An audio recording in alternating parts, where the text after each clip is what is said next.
I'm celebrating 4th of July and also Philippine American Friendship Day, also 4th of July. So barbecue is on the menu today.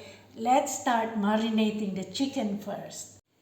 Ginger is part of the marination, and the easiest way to do it, for me, I find it, is using cheese grater.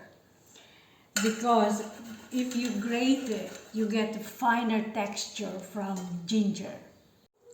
How can you not have garlic for your marinade? Again, use your cheese grater and start grating.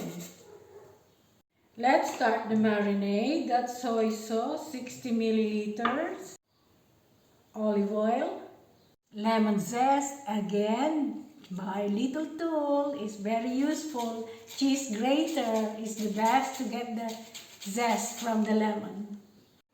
Half a lemon, squeeze it to get the juice.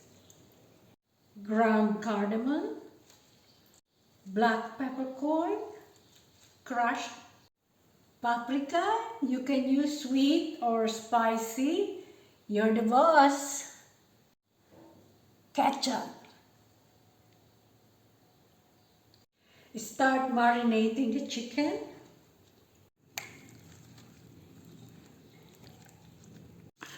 It's ready. Go on, chef. Put all the barbecue in there.